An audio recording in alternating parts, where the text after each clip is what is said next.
Hi, folks. Alex Creel here. So, I wanted to talk about something called the shadow government, which is really essentially, who is pulling the strings in terms of getting legislation passed in the UK, who is really in control.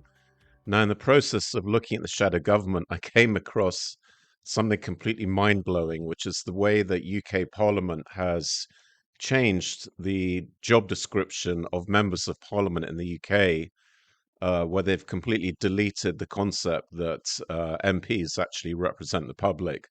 So that's really what I wanted to show you today, and we'll have to come back a little bit to this shadow government. So I'm just going to mention it in passing. So the idea that there is a shadow government was really developed by Edward Bernays in his famous book on propaganda.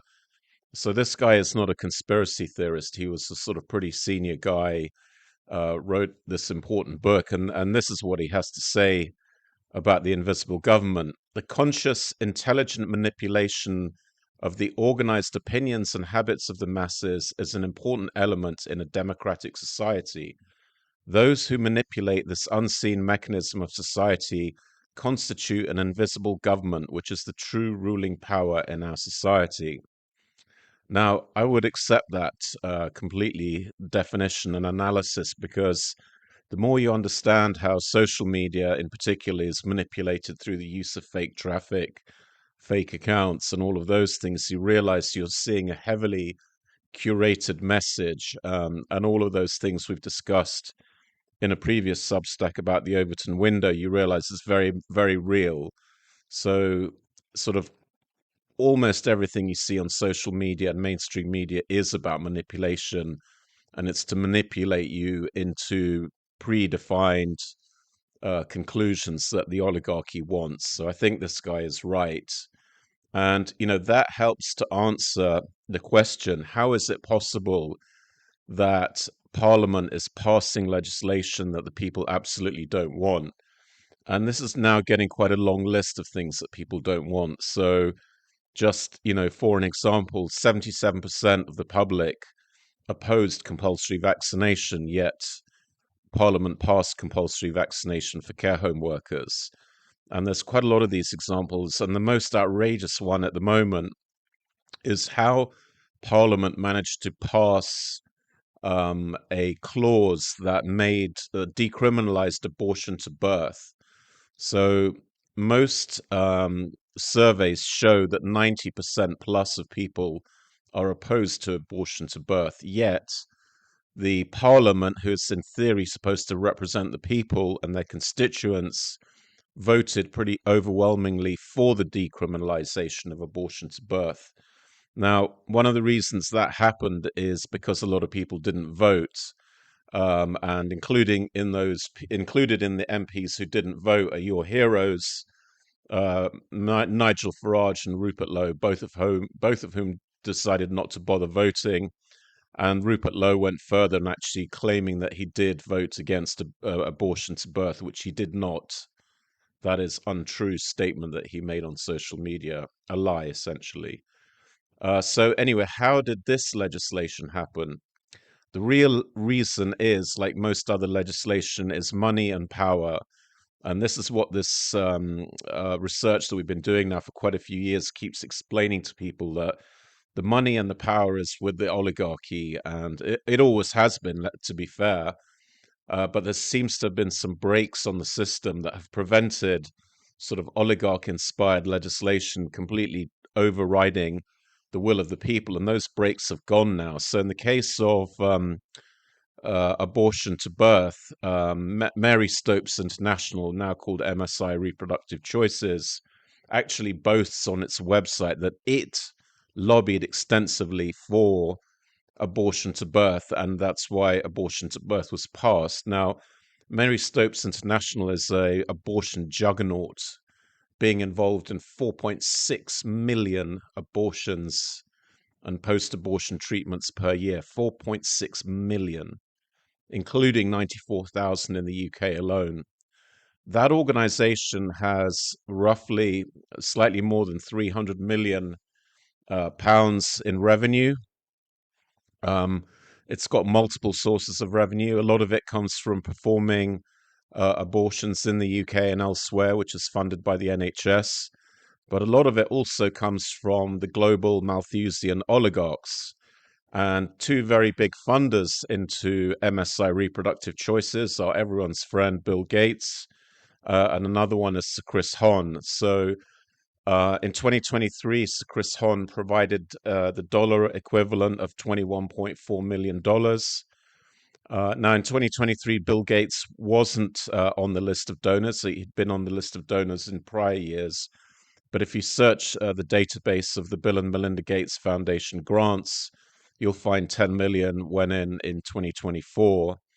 Another area of funding is from our own government, providing through various departments huge amounts of money, $26 million alone from the Foreign Commonwealth and Development Office. So this thing has enormous amounts of money, therefore enormous amounts of lobbying power. Therefore, it's able to boast, hey, we managed to get this legislation through. And our supine parliament just passes this stuff, irrespective of the fact well over 90% of people don't want abortion to birth. So I was going to explain to you how that kind of voting is a direct breach of MPs' job. And the job of the MPs, well, it used to be on Parliament's website, is to, I read it out literally for you here. The UK public elects members of Parliament MPs to represent their interests and concerns in the House of Commons. MPs consider and can propose new laws as well as raising issues that matter to you in the House. Now, you as the reader, the public, the general public. Now, as I was preparing this material, I logged into UK Parliament, and I have to say, I was literally gobsmacked when I found this completely new description of MP's role. Um, I mean, everything to do with representing the public has been deleted from this new version.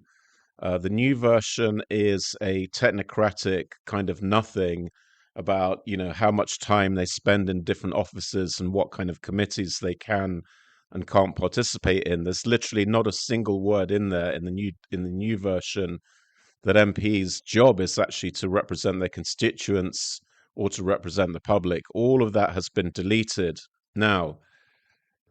Um, now, a lot of people might say that this is just a regular update, nothing to worry about. But actually, if you understand the way totalitarian systems work, playing with words and definitions is a very important thing that they do in order to steer people's thinking in a certain way. I think one of the definitive analysis of totalitarian sort of systems and applied psychology is done by Just Merleau, and this is what he had to say about words and definitions. In a simpler way, we may say, he who dictates and formulates the words and phrases we use, he who is master of the press and radio, is master of the mind.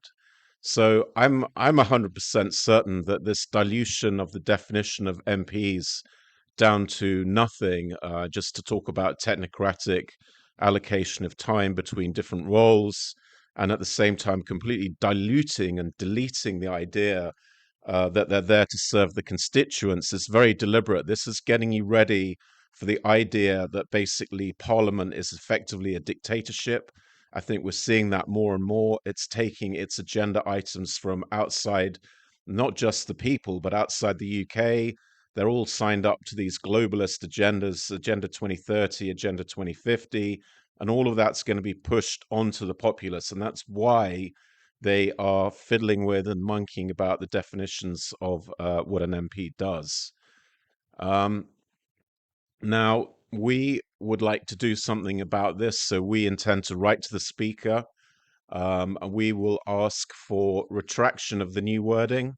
We will ask the reinstatement of the old wording, and we will ask to find the people who are responsible for diluting those definitions and have them censured and ideally removed, because nobody should be in Parliament that doesn't believe that MPs are there to serve their constituents. If they're working in that organisation and don't believe that, then they probably shouldn't be there. Now, that won't be an easy process. I don't expect any quick wins. I expect some stonewalling. Expect some just to be sort of bounced off with bureaucratic wording. But if we're to do this, it'll take very many months to actually make any traction at all. And what we're asking for help for doing that. So please fund our organizations. We're funding a couple of these initiatives now to try and reverse these kind of long march tactics, because this is where the action is now. It's not in the next glossy restore, reclaim, reform party. It's in this nitty gritty of pushing back against this long march. And one thing that we have going on already is the letter to Yvette Cooper about the weaponization of the Prevent program. So that's taken quite a while just to collect the signatures, get the letter in, look for more allies. We've actually found some more allies since we started this. Look for different angles that we can oppose this long march, but it is a long process.